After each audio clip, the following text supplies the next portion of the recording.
Hello, ELIC 30. This is Michael, and we are in How to Be Human, an Autistic Man's Guide to Life. We're kind of in the middle of chapter 1, so I'm picking this up on page 7, near the bottom, right after that break. Jory also had digestive issues, which are common for many kids with cerebral palsy, in addition to severe self-imposed food preferences, a frequent hallmark of autism. He was given what was supposed to be a temporary feeding tube following a stomach surgery for reflux. But when the tube was inserted, it perforated Jory's intestine. He contracted another life-threatening infection and faced a long recovery. He still relies on a feeding tube for essential nutrition. Each day, he wears a light backpack that delivers a constant supply of nutrients via a thin plastic line. At the same time, Jory was also diagnosed with mitochondrial disease. Found in nearly every human cell, mitochondria are the energy factories of the body, transforming oxygen and nutrition into the power source that allows humans to function. As his medical condition stabilized and improved, Kelly focused on targeted developmental and academic interventions, a special school program, and occupational and physical therapies. Jory still was not speaking in intelligible ways and often not communicating with words. Instead, he learned to get a picture of a juice cup from a Velcro board and hand it to Kelly. It had to be a picture on the picture board, or else he didn't know how to ask for it. He could repeat the word juice and could say it, but wouldn't use it to communicate that he wanted juice. In South Carolina, Jory was enrolled in an autism program for kindergarten.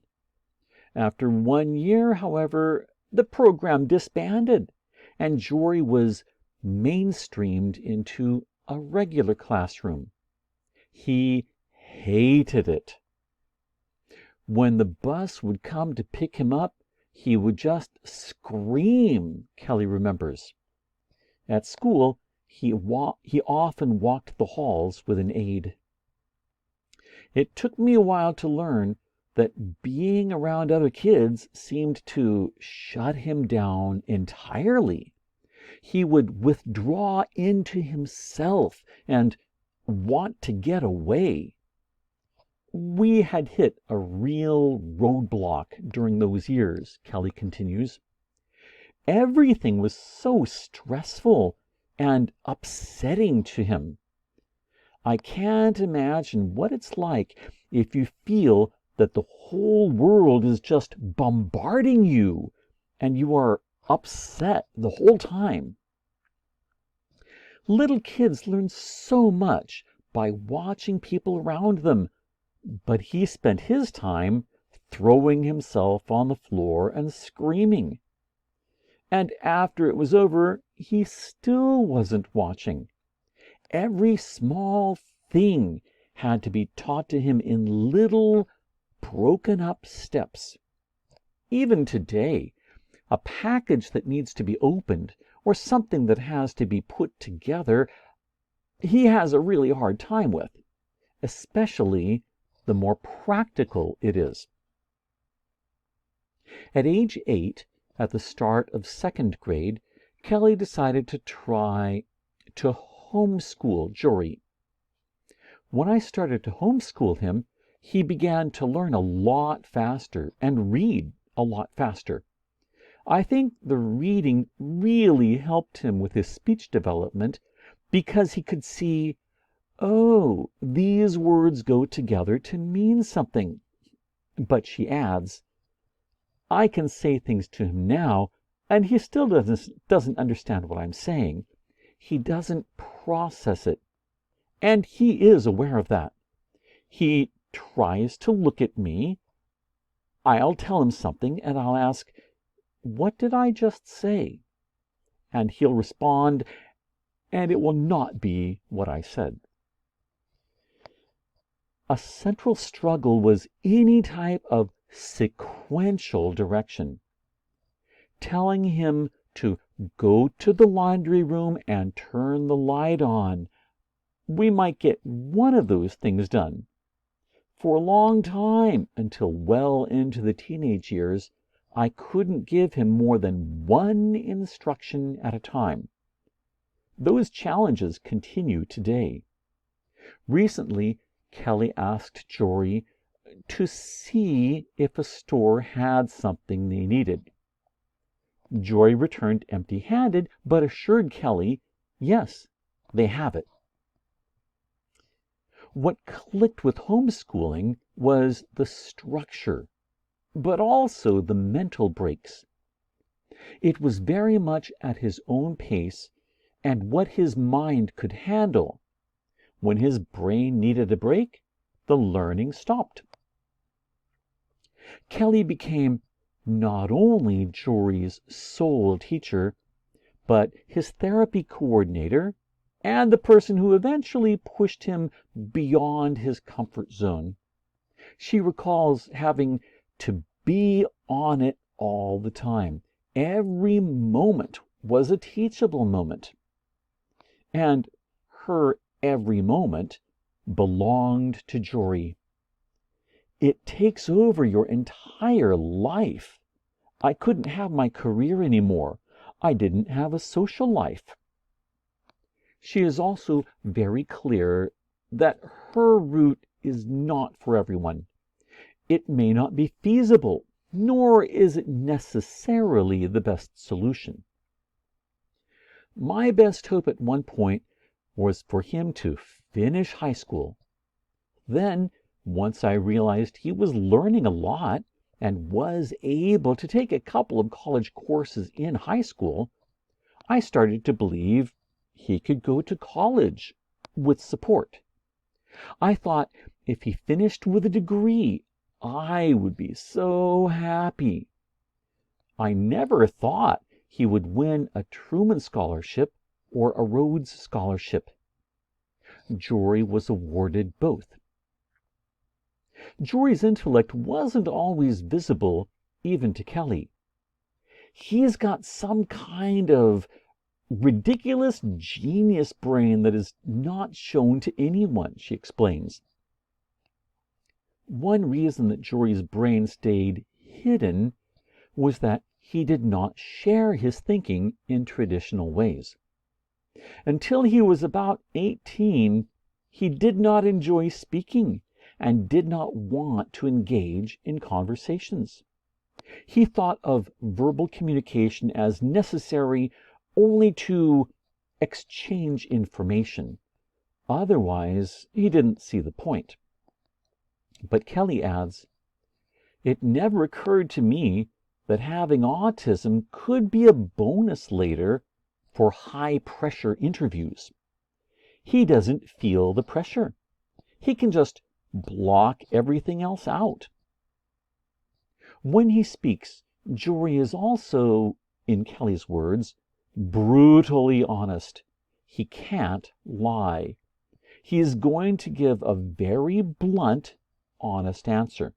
He's not going to think about how to please anyone else or what they want to hear. Jory is blunt and honest, but nuanced too. He holds strong views, but they are tempered by logic rather than emotion. And he is highly capable of articulating multiple sides. He dislikes arguments, although He did not hesitate to dismantle a few of mine, gives no weight to passion, and is quite comfortable with seeing the hand of a creator in our human world.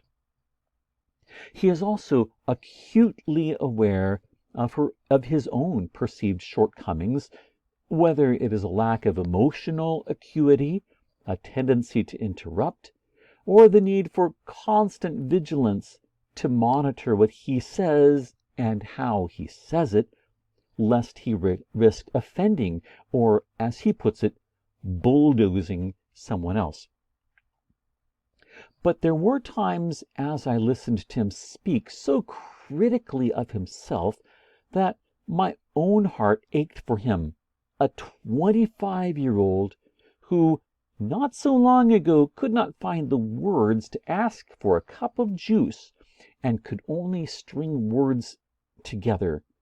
It's a cold night. Now he holds himself, and is being held, to a high standard of conversational perfection. He must navigate an increasingly fractious world where often, for many of us, each word must be weighed, measured, and meticulously chosen.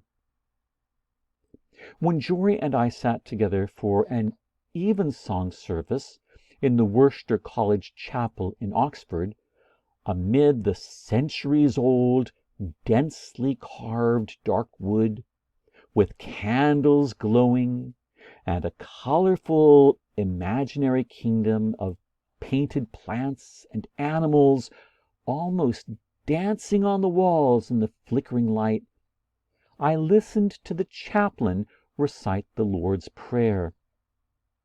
As I heard the familiar phrase, "Lord, forgive us our trespasses, as we shall forgive those who trespass against us," I glanced sideways at Jory, leg braces steadying his calves and ankles, with his faithful service dog, Daisy, at his side, her body down but her head raised, watchful and alert. I doubt the early Christian gospel writers who penned those lines could have conceived of them being read, in English, to an autistic man in the 21st century, in an age that sits on the cusp of genetic engineering and artificial intelligence, and openly debates the quest for a more perfect human.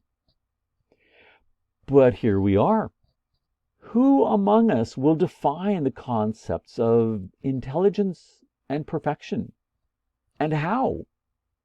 Those unanswered questions appear like a running stitch woven through Jory's and my conversations and this book.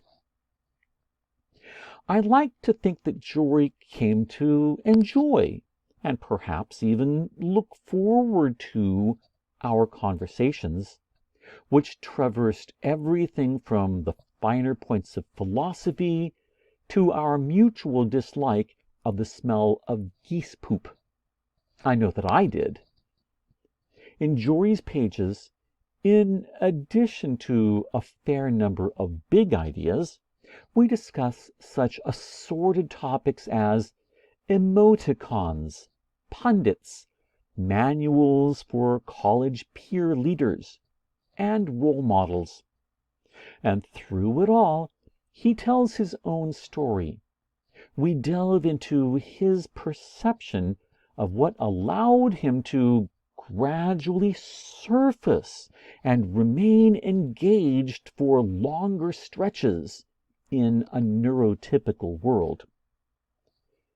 At least some part of me recognized that even though the world was not in any way set up for me, and I did not like it in many instances, for whatever reason, I still wanted to be part of it.